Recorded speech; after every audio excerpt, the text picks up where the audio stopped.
საღამოშიდობისა თქვენ უყურებთ პოსტ ანალიტიკას მე ზვია დავალიანი ვარ ჩვენ საუბრობთ დღის ყველაზე მნიშვნელოვანი და აქტუალური პოლიტიკური თემების შესახებ დღეს საღამოს ჩვენი სტუმარი საპარლამენტო უმრავლესობის წარმომადგენელი ფრაქცია ქართული ოცნების თავმჯდომარის მოადგილე ლევან მაჭავარიანი იქნება საღამოშიდობის ლევან მადლობა რომ ჩვენი სტუმარი ხარ დღეს საღამოს მოგესალმებით ზვია დიდი მადლობა მოწვევისთვის და მივესალმებით ჩვენს ტელემაყურებელს მოდი დავიწყოთ საუბარი ევროპის საბჭოს გენერალური მდივანის ვიზიტით თბილისში რომელიც უკვე შეხვდა საქართველოს პრემიერ-მინისტრს, საქართველოს პარლამენტის თავმჯდომარეს, პარტია ქართული ოცნების საპატიო თავმჯდომარეს ბიძინა ივანიშვილს და განაგზობს მოკლედ შეხვედრას, ხვალაც ექნება შეხვედრები საქართველოში და ეს ვიზიტი და შეხვედრები მინდა გავარჩიოთ ვიდრე შინაარსზე გადავალთ, მინდა გავარჩიოთ ლეგიტიმაციის კონტექსტში, იმიტომ რომ როდესაც ჩვენი რადიკალური ოპოზიცია დღემდე ცდილობს დაარწმუნოს თავისი მხარდამჭერები, რომ თითქოს საქართველოს არჩეულ ხელისუფლებას ლეგიტიმაცია არ აქვს, საგარეო ლეგიტიმაციაზეა ცხადია საუბარი, თორემ ქვეყნის შიგნით ჩვენ ვაძლევთ ლეგიტიმაციას საქართველოს მოსახლეობა ხელისუფლებას და არავითარი დამატებითი ლეგიტიმაცია არ უჭირდება, მაგრამ საგარეო აღიარებას რაც შეეხება, ანუ როგორ ფიქრობთ, ამ ვიზიტით საბოლოოდ უნდა დაესვას თუ არა წერტილი ყველა მანიპულაციას აი ამ საგარეო ლეგიტიმაციასთან თუ საგარეო აღიარებასთან დაკავშირებით. ევროპის საბჭოს გენერალური მდივანი რომ ხვდება ხელისუფლების უმაღლეს წარმომადგენლებს, თუ ხელისუფლება ლეგიტიმური არ არის, მაშინ ვის ხვდება? კი ბატონო, გეთანხმებით, მოდი გადავხედოთ რა მოხდა უახლოეს წარსულში, როდესაც ბატონ ბიძინა ივანიშვილს ჰქონდა სატელეფონო საუბარი ბატონ მაკრონთან, ბატონი მაკრონის ინიციატივით შედგა ეს საუბარი, მოგეხსენებათ და ამ შემთხვევაში რადიკალურ ოპოზიციას რა თქმა უნდა ძალიან გული დაწყდა. ეს საუბარი გაგრძელდა დაახლოებით 1 საათი და შემდეგ ქარდებით ააჭრელეს Facebook-ი, რომ ეს აქციებთან დაკავშირებული საუბარი იყო. კი, რა თქმა უნდა, ვადასტურებთ, რომ აქციების თემასაც შეეხო ეს საუბარი, მაგრამ ეხლა მე მგონი ყველას ეჭვეპარება, რომ 1 საათი ამ თემას დათმობოდა. და მანდ სპეკულირებდნენ, რომ აი საპატიო თავმჯდომარეს დაურეკა და არ დაურეკა მაგალითად პრემიერ-მინისტრს. შემდეგ ჩვენ ვიხილეთ თუ მანამდე უსწრებდა ეს მოვლენები, როდესაც ბატონი ჰერჩინსკი შეხვდა ქალბატონ მაკაბოჭორიშვილს და ბატონ ჰერჩინსკიზე როგორი ბულინგი წავიდა ქალბატონი ზურაბიშვილიდან დაწყებული იქ ძალიან ბევრი ევროპელი დამთავრებული, ხო?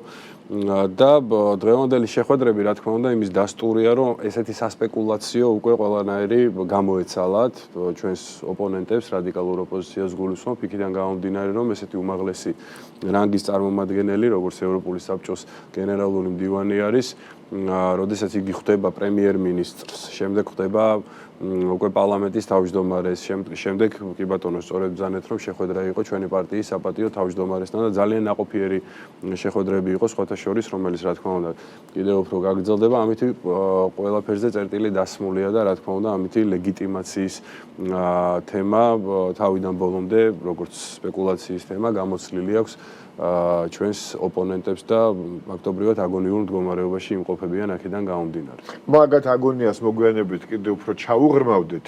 ხო, ანუ დღემდე აი რაღაც პარალელურ რეალობის წარმოებას, ასე ვთქვათ, აგრძელებენ მათი მედია საშუალებებიც პირდაპირ ახალ ამბებში, საინფორმაციო ტექსტებში აი ამ ასეთ ტერმინებს იყენებენ. არალეგიტიმური პარლამენტი, თვითგამოცხადებული პარლამენტის თავმჯდომარე, ანუ არ ვიცი, ეხლა ალენ ბერსეტი ამხელა თანამდებობის პირი ევროპაში არალეგიტიმური პარლამენტის თავმჯდომარეს ხვდება? მოკლედ დავტოვოთ ეს კითხვა რიტორიკულად, იმიტომ რომ რადიკალური ოპოზიციის მხარდამჭერებმა რეალურად ძალიან კარგად იციან, რომ მას ატყუებენ. მოდით ახლა გადავიდეთ იმ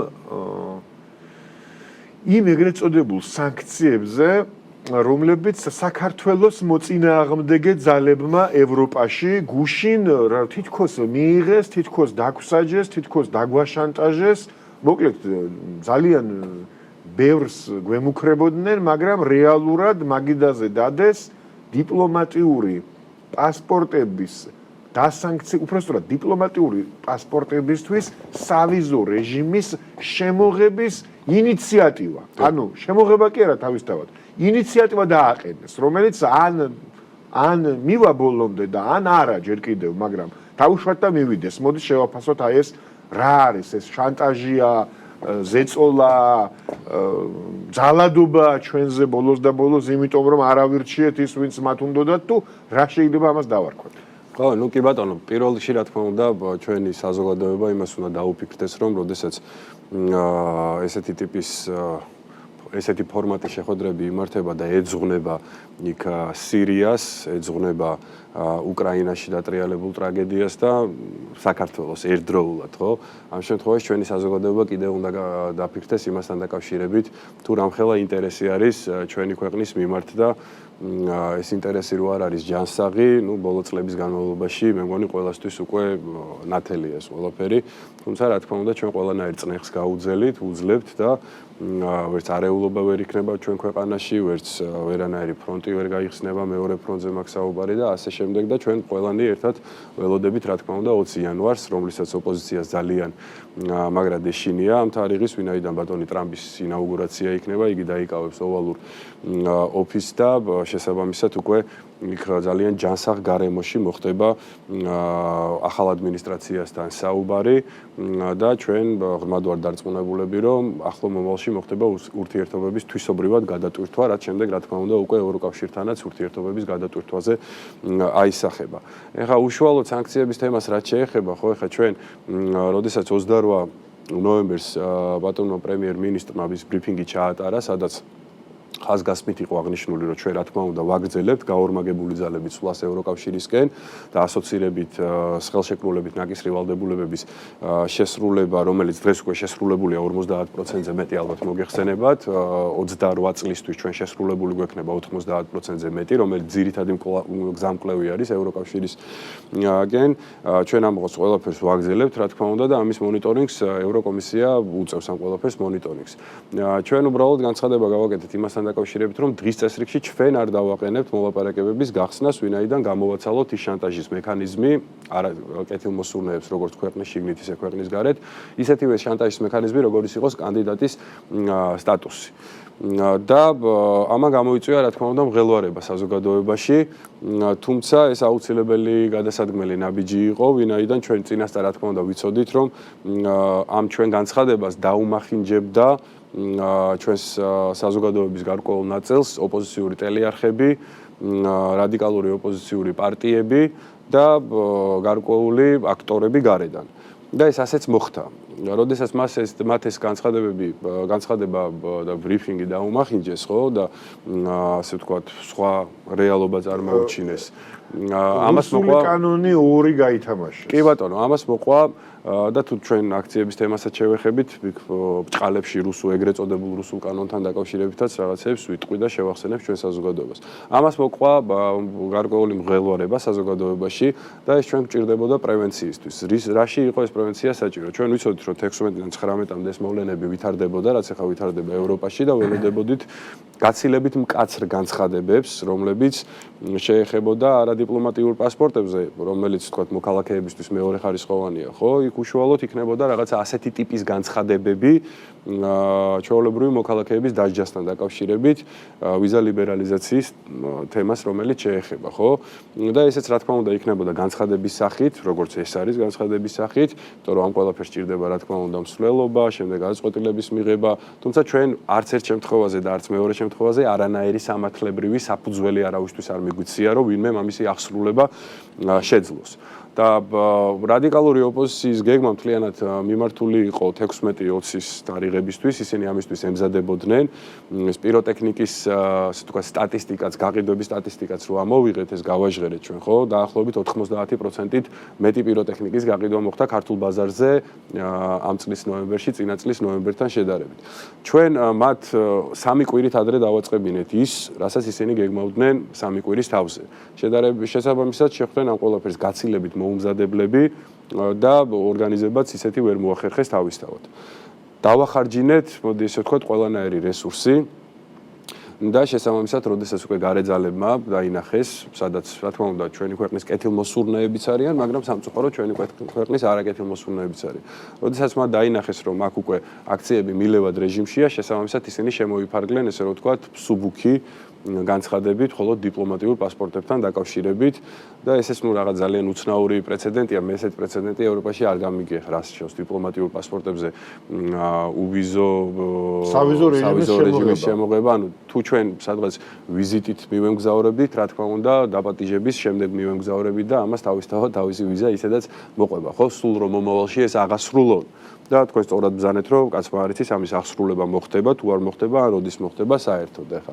დანარჩენ შემთხვევაში ახლა ჩვენ არანაირი დისკომფორტი ამით არ გვექნება, რადგან ახლა პირადი გადაადგილების მიზნებისთვის ჩვენ ჩვეულებრივი პასპორტი გვაქვს, რითიც სარგებლობთ ჩვეულებრივად და მოდი ესე დავარქოთ, რომ რაღაცა სიმბოლური ჟესტი იყო მათი მხრიდან, რომ რაღაცა ჟანგბადი დაეტოვებინათ ოპოზიციისთვის და ასე ვთქვათ, რაღაცა ლუკმა გადაეგდოთ ოპოზიციური მედია საშუალებებისთვის, რომ რაღაცაზე რომელსაც აშკარად ჭირდება ეს ლუკმა, იმიტომ რომ ადამიანების რაოდენობას თუ დავაკვირდებით და ზოგადად ამ აქციების ხასიათის ტრანსფორმაციას თუ მივადევნებთ თვალს ბოლო დღეების განმავლობაში, აშკარად ამოწურა საკუთარი თავი ყველაზე რადიკალური ოპოზიციის ყველაზე რადიკალური მხარდამჭერებისთვის თვალშიც კი, მხარდამჭერების თვალშიც კი ამოწურა ამ აქციებმა თავის თავი, უკვე მივიდნენ იქამდე, რომ რაღაც აბსოლუტურად მარაზმში გადავიდნენ უკაცრავად ამ ტერმინისთვის, იგონებენ რაღაც ხელოვნურ იდენტობებს, მეზობლების მარშიო, რაღაც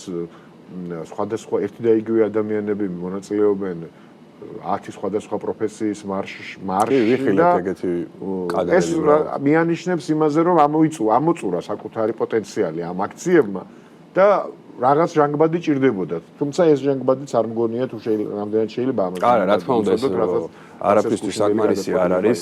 მოდით ესე ცოტა გავშლით თემას, ხო? ესე იგი, ბატონი გახარიას წამოწთენას შეგახსენებთ, შემდეგ ბატონი მიხეილ სააკაშვილის 20 იანვართან დაკავშირებით. და დღეს ქალბატონმა ზურაბიშვილმას დაახლოებით იგივე გააჟღერა, ხო? ესე იგი, მათი წამოწთენა მდგომარეობს შემდეგში, რომ ბატონი ტრამპის ინაუგურაციამდე უნდა მოასწრონ ხელისუფლების ცვლილება საქართველოში ძალადობრივი გზით. ეს აქციები არის მილევად პროცესში და მე გეტყვით ჩემ აზრს რატომ ხდება ეს ყველაფერი ესე. რა თქმა უნდა, ამ აქციებში მონაწილეობას იღებდნენ მართლა გულწრფელი პროტესტისთვის მისული ადამიანებიც. და ეს კი, და რა თქმა უნდა, ესენიც მრავლად გახდნენ ამ აქციას. თუმცა ეს აქციები კლებულობს, ანუ მოქალაქეების რაოდენობა სწორედ ამ გულწრფელი დემონსტრანტების ხარჯზე, ვინაიდან ისინი აკვირდებოდნენ ძალიან ცუდ პროცესებს, ხო? პირდაპირ უყურებდნენ, რომ პოლიცია საათების განმავლობაში გაუნձრევლად იდგა და რადიკალების ჯგუფი, რომელიც პარტაქტივიც გახლავთ და შეიძლება პარტიული აქტივი საერთოდ არ იყოს, უბრალოდ მისული იყო ის ადამიანი რადიკალიზაციისთვის, იმიტომ რომ უნდოდა სახელმწიფო გადატრიალებაში მონაწილეობის მიღება და ზოგი რაღაცა როლში იყოს შეჭრილი, ზოგს თავი მერაბკოსტავა წარმოუდგენია და ასე შემდეგ. ხო, ეხლა ყველანაირი ტიპის ადამიანი ვიხილეთ იქ, ხო? წესიერიც ვიხილეთ, უწესოც ვიხილეთ, განათლებულიც ვიხილეთ, გაუნათლებელიც ვიხილეთ და ასე შემდეგ. და როდესაც ესეთი მშვიდობიანი მომიტინგეები დააკვირდნენ, რომ ძალადობრივ ქმედებებზე გადადიოდნენ რადიკალები, რა თქმა უნდა, ამან თავიდანვე უკვე კლება გამოიწვია. შემდეგ უკვე ესეთი ადამიანები აკვირდებოდნენ, მაგალითად, იგივე სალომე ზურაბიშვილის განცხადებას, გიორგი ვაშაძის რაღაცა ამაზრზე ნამორალურ განცხადებას, რომ შვილები მშობლებს არ მიესალმოთო, იქ ზურაბიშვილმა პირდაპირ მოუწოდა, რომ სკოლებში შევიტანოთ პოლიტიკა და არასრულწლოვანები გამოვიყვანოთ აქციაზეო. შემდეგ იქ მეხუთე თუ მეექვსე დღე იყო ესეთი პრევენციული დღე, როცა ჩვენმა სამართალდამცავმა უწყებებმა, რა თქმა უნდა, სასამართლოს განჩინების საფუძველზე ჩხრეკები ჩაატარეს რადიკალური ოპოზიციის პარტიებში და პირდაპირ ამოიღეს იქიდან, რაღაცა აურაცხელი რაოდენობის პიროტექნიკა, მოლოტოვის კოქტეილები, რაღაცა წვეტიანი შუბები, ალებადი ნივთიერებები, რომელიც ექსპერტიზაზე არის გადასული და დგინდება რეალურად რა ნივთიერებები არის და როდესაც ინიღბებოდა ეს აქცია თითქოს და რაღაცა თვითორგანიზებული აქცია. ხო, ეს ადამიანები დარწმუნდნენ იმაში, რომ არაფერი თვითორგანიზებული ეს არ ყოფილა და ამ ყველაფრის უკან კულისებს მიღმა მართავენ რადიკალური ოპოზიციური ძალები და ზუსტად მართავდნენ იმ ინსტრუქციით, რა ინსტრუქციას გადაცა მათ მაკეინის ინსტიტუტმა, რომელიც ახლა ძალიან გულდაწყვეტილი არის, მათი განცხადება ვნახეთ, რომ ესე იგი როგორ მსხვერპლი არ არის დღემდეო, ხო? ანუ ძალიან გულდაწყვეტილები არიან, იმიტომ რომ მათი ინსტრუქციის მიხედვით ის გაიდლაინი, რაც გადაცეს რადიკალურ ოპოზიციას, შევახსენებ ჩვენ საზოგადოებას, არჩევნებამდე თუ არ ვთქვი, ერთი თვით ადრე იყო, სადაც პირდაპირ შავი თეთრზე ეწერა, რომ სურო ქართულმა ოცნებამ მოიგოს ძალიან დიდი ანგარიშითო, თქვენო აი ამ გაიდლაინით უნდა იმოქმედოთო და საპროტესტო მუხტი უნდა გადაიყვანოთ, უკვე იქ ხო, ფაქტობრივად რევოლუციურ მუხტიო და გულდაწყვეტილები არიან, რომ აი როგორ ვერ ვიხილეთ ჯერჯერობით მსხვერპლიო და ეხლა მე რამდენიმე მიზეზი ჩამოვთვალე, რატომაც ეს გულწრფელი დემონსტრანტები გამოაკვდნენ ამ აქციას, ალბათ არ ვიცი ხა ძალიან მცირე რაოდენობა არის მათი დარჩენილი, იმიტომ რომ ხა რასაც უყურებთ ბოლო დღეების განმავლობაში, ხო ნუ აი 1000-ის პარკლებში არის ადამიანთა რაოდენობა, რომელიც საღამოს თავს იყრის. და იქ ხა სამწუხარო ფაქტებიც ვიხილეთ, რა თქმა უნდა, ხო, როდესაც ძალადობდნენ პოლიციელებზე, ნუ იქ მადლობა ღმერთს, რომ ერთეული იყო ისეთი შემთხვევები, სადაც პოლიციის მხრიდანაც იყო გადაცდომა, მაგრამ ნუ ხა რომელ ეთერზეც არ უნდა გადართოთ, პოსტივი იქნება ეს თუ რუსთავი 2 იქნება თუ ტევ პირველი იქნება, ნუ თავარი იქნება, ანუ ყველანი ერთი და იგივეს ვაკვირდებოდით, ხო, პირველი დღეების განმავლობაში, რომ პოლიცია იდგა გაუნძრევლად, საათების განმავლობაში მიდიოდა მათზე ნუ სერიოზული შეურაცხყოფა, პირდაპირ ოჯახებს აგინებდნენ და მადლობა ბიჭებს ესეთი მოთმინებისთვის. შემდეგ გადადიოდნენ პიროტექნიკის სროლაზე, ქვების სროლაზე, მოლოტოვის კოქტეილის სროლაზე, პარლამენტის შენობის შტურმზე და ასე შემდეგ და როდესაც უკვე ეს შხრეკები ჩატარდა, ამოღებული იქნა ეს ბჭყალებში შეიარაღება, უკვე მეტნაკლებად ჩვიდობიან რეჟიმზე გადავიდა და რელსებზე დადგა ეს აქცია და პოლიციის მხრიდანაც არანაირ მოქმედებას ადგილი არ ქონია, ხო, შესაბამისად. ხო და მაგიტომ აქედან გამომდინარე ეს პრევენცია რა ჩვენ მოვახდინეთ, ჩვენ ვთვლით რომ რა თქმა უნდა ეს აუცილებელი იყო, ვინაიდან იქნებოდა გაცილებით დიდი მუხტი ხელოვნურად აწეული, გარედან მოწოდებული, ასე ვთქვათ, პასის უკაცრავად ჟარგონზე ფონზე და ჩვენ ამის პრევენცია მოვახდინეთ და მადლობა ღმერთს რომ ყველაფერი მალე წყნარდება, მოდი ესე ვთქვათ. და კიდევ ერთი აი რითიც დავიწყე რა საზოგადოებას მინდა გავახსენო, ასევე გამჭვირვალობის კანონის გარშემო რაც ვიხილეთ ჩვენ, ხო? რამდენი თვე არის გასული და რისთვის ყავდათ გაყვანილი ადამიანები პროტესტზე, სადაც ისევე იმ აქციებზე ჩვენ ვიხილეთ არა მცირე რაოდენობა იმ ადამიანებისა, რომელიც მართლა გულწრფელი პროტესტისთვის იყვნენ. მისულები ასევე შეცდომაში იყვნენ შეყვანილები, ხო? ესეთი ტიპის ადამიანები აკვირდებიან, რომ ესე იგი აპროტესტირებდნენ თვეების განმავლობაში რას? რომ უნდა გაგვეღვიძა ჩელაბინსკში, უნდა აგვეგრძალა თუ ამ კანონს მივიღებდით ჩვენ ყველანაირი არა მთლიანად არასამთავრობო ორგანიზაციების სექტორი უნდა გამხრალიყო, ოპოზიციური მედია საშუალებები უნდა დაგვეხურა და თითქოს ეს იყო რუსული კანონი.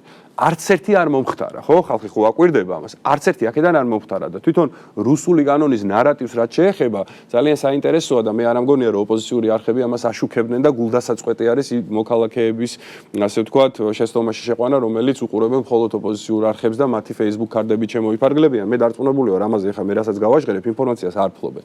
როდესაც კონკრეტულად რუსულ კანონთან დაკავშირებით საჩივარი შევიდა სტრასბურგის სასამართლოში, სულ ახლა ხანს მოხდა სტრასბურგის სასამართლოს მიერ, ასე ვთქვათ, დასკვნის დადება, რომ რუსულ კანონში თუ არ ვწდები 6 მუხლზე იყო გამახვილებული ყურადღება, ის 6 მუხლი, რომელიც რეალურად არღვევს ადამიანის უფლებებს და რეალურად არღვევს არასამთავრობო ორგანიზაციების უფლებებს და არის საშინელი მუხლები. არც ერთი ასეთი მუხლი ქართულ კანონში არ არსებობს. ეს არის ჩვეულებრივად ძალიან მარტივი კანონი, რომელიც უბრალოდ გეუბნება, რომ დაადეკლარირე, რა ჩაგერიცხა და სად დახარჯე.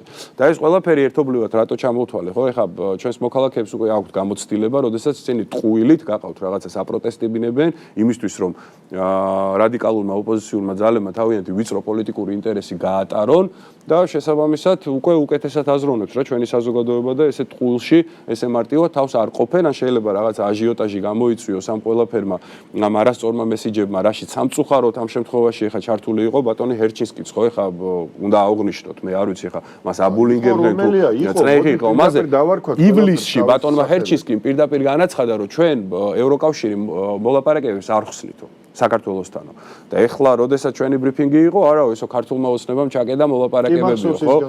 მოდი გადავახვიოთ არქივი არსებობს მადლობა ღმერთს და შესაბამისად ჩვენი საზოგადოება შეცდომაში შეიყვანეს არა მარტო ოპოზიციურმა პარტიებმა და მათმა მედია საშუალებებმა, არამედ გარე აქტორებმაც და ველჩებმაც და ასე შემდეგ, მაგრამ ნუ ჩვენი მოსახლეობა კარგად აზროვნებს, ძალიან გამოცდილები ვართ და თუ რაღაცა ტყუილში შეიყვან, ეს ტყუილი იქნება ძალიან ხანმოკლე და საბოლოო ჯამში ყველა უკვე სწორ დასკვნას აკეთებს ყველაფერთან დაკავშირებით. და ის გამჭვირვალობის ქართული კანონიც, რა თქმა უნდა, სასიცოცხლოდ მნიშვნელოვანია, რომ ყველაფერი გამჭვირვალე იყოს ქვეყანაში, ხო, როგორც ეხა ბიზნესი ადეკლარირებს თავის შემოსავლებს, როგორც საჯარო მოხელეები ვადეკლარირებთ ჩვენს შემოსავლებს და ხარჯებს, როგორც პარტიები ადეკლარირებენ, NGO სექტორმა რატო არ უნდა დაადეკლარიროს და რა თქმა უნდა, ეს ძალიან მნიშვნელოვანი იყო. როცა ამერიკაში გაცილებით უფრო მკაცრად მოეთხოვება იგივე არასამთავრობო სექტორს, არა მარტო ამერიკაში, იქ საფრანგეთშიც, კანადაშიც, ისრაელშიც და მე კარგად გავეცადი ამ კანონებს, მე კარგად გავიცანი ამ კანონებს და მერწმუნეთ, რომ აბსოლუტურად არაფერი არ არის ჩვენი იმ კანონებთან შედარებით, უბრალოდ დეკლარირებას ითხოვს და მაგრამ ჩვენი მხრიდან ეს გარდა იმისა, რომ აუცილებელი იყო ჩვენი ქვეყნისთვის, ხო? იმ დროს ესეც პრევენციის მექანიზმი იყო და რატომ იყო პრევენციის მექანიზმი?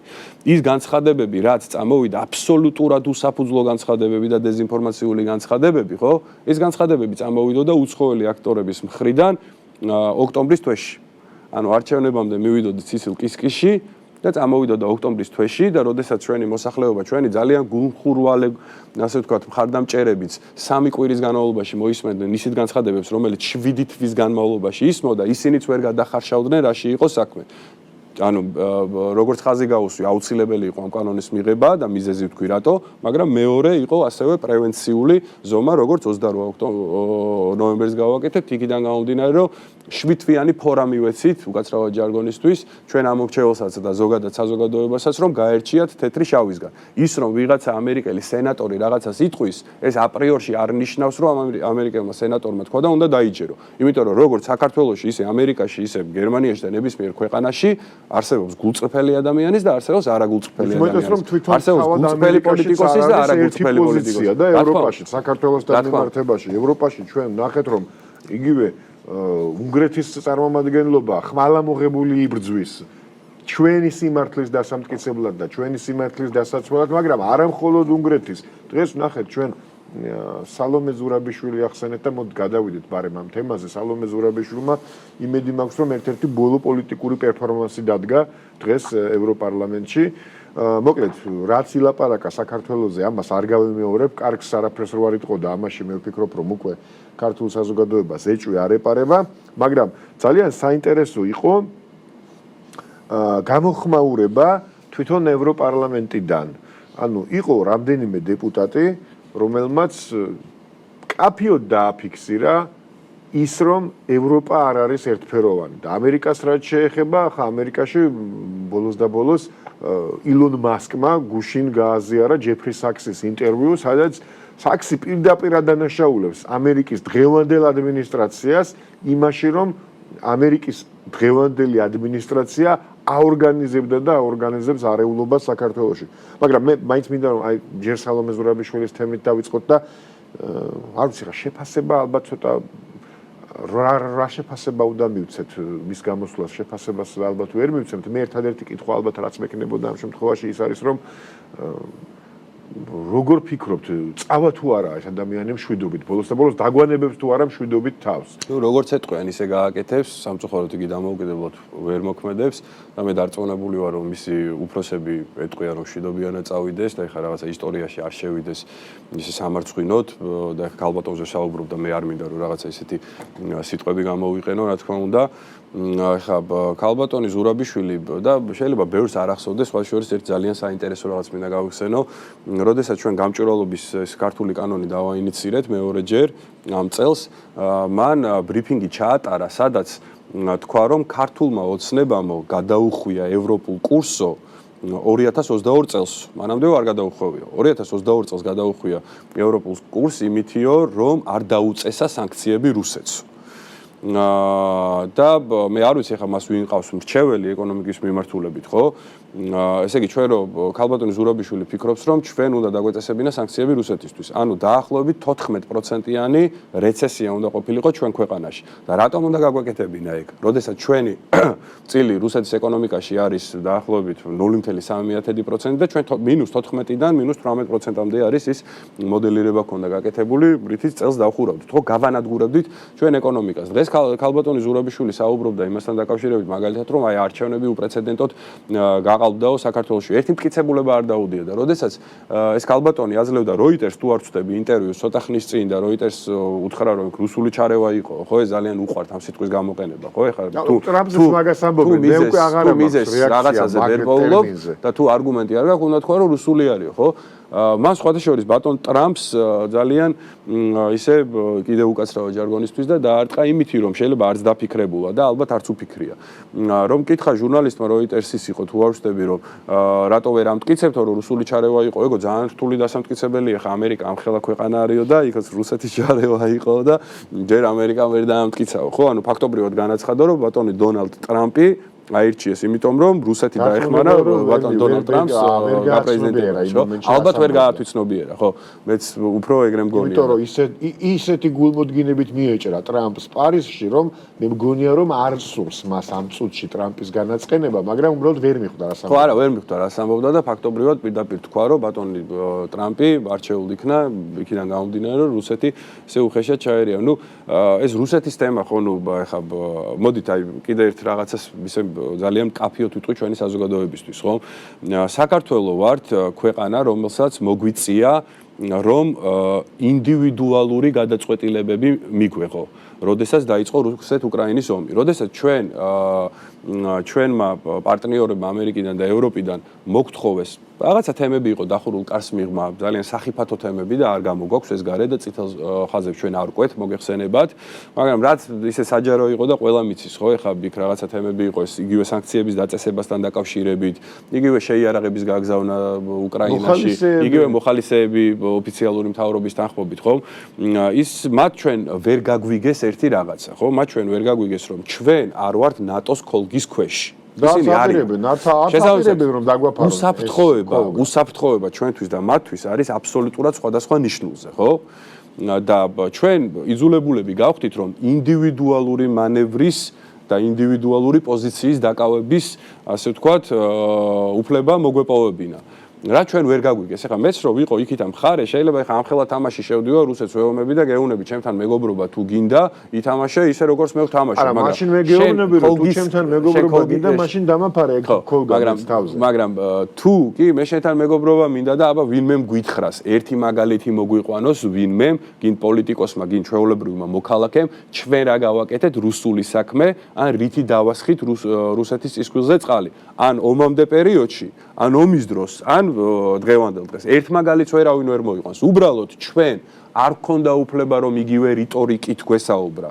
ჩვენ არ გქონდა უფლება რომ ჩვენი შეიარაღება გადაგვეცა, იმიტომ რომ ჩვენ არ ვართ დაცულები და შესაბამისად ძალიან დიდი ალბათობით სულ რო გვერდზე გადავდოთ დახურულ კალს მიღმა საუბრები და სულ რო გადავდოთ მოწოდებები მეორე ფრონტის მიმართ. ვიღაცებს ხო არ ჯერათ, გვერდზე გადავდოთ. მაგრამ ის რაც ყველამ თავის ყურით მოისმინა და თავისი თვალით ნახა, ეს ხო იყო ეს მოწოდებები და ჩვენ უფლება არ ქონდა კიდე ერთხელ ჩვენ საზოგადოებას ვახსენებ იმას, რომ იგივე რიტორიკით გვესაუბრა და იგივე ნაბიჯები გადაგვედგა, რასაც გავდა ევროკავშირი და ამერიკა, რომელიც მთლიანად, ასე ვთქვათ, ერთი ხუდით არის დაცული და აბსოლუტურად არანაირი რისკი არ გააჩნიათ უსაფრთხოების კუთხით, ხო? როგორც ხედავთ, როგორ დასრულდა უკრაინისთვის მთელი ეს ამბავი, სამწუხაროდ ამოწურეთ ჩვენი საუბრისთვის განკუთვნილი დრო, ფაქტობრივად. უკრაინაში დღეს გააკეთა ურბანმა განცხადება, რომ, ისედაც ვიცოდით, რომ დამთავრებულია ყველაფერი, ცეცხლის შეწყვეტის შეთანხმება მაგიდაზე დევს, ყველაფერზე შეთანხმდნენ დიდი ბიჭები უკრაინის გარეშე და უკრაინის მთავრობას ერთადერთი ის დარჩენია, რომ მოაწეროს ხელი ამ შეთანხმებას. აი ესე დამთავრდა ეს ყველაფერი. კი ბატონო და აქაც იგივე თემაზე მივაბავდი მაგას, რომ მაგასაც ვერ პატიობდნენ, როდესაც ჩვენ, ესე იგი, როდესაც ნახევარი მსოფლიო ატყუებდა მედია საშუალებებით, მსოფლიოს მოსახლეობას, რომ უკრაინა იგებდა ამ ომს, ჩვენ რეალისტები ვართ, ხომ, ცივსისხლიანი პრაგმატიზმით მოქმედებთ და რეალურად ვაფასებთ სიტუაციას. ჩვენ რაღაცა შეიძლება სურვილი გქონდეს რაღაცის, მაგრამ თუ ხედავთ, რომ ის ესე ვერ ხორციელდება, ხო, ჩვენ საზოგადოებას არ მოვატყუებთ და ჩვენ საზოგადოებას სიმართლეს ვეტყვით, რომ სამწუხაროდ 25% არის ოკუპირებული, სამწუხაროდ დაახლოებით 500,000 უკრაინელი არის დაღუპული, სამწუხაროდ დაახლოებით 20 მილიონი უკრაინელი არის უსახლკაროდ დარჩენილი და სამწუხაროდ უკრაინის ინფრასტრუქტურის ნახევარი არის განადგურებული. და მაგასაც ვერ გვპატიობდნენ, რომ ჩვენ პირდაპირ ვესაუბრებოდით ჩვენ საზოგადოებას და ტყუილებში არ ვაცხოვრებდით, როგორც ძალიან ისეთი როგორც ზელენსკი აცხოვრებდა, მე მესმის თქვენ პოლიტიკოსი ხართ და შეიძლება ვერ თქვათ, მაგრამ მე ვიტყვი ამას, მე მიცემ ჩემ თავს ამის უფლებას.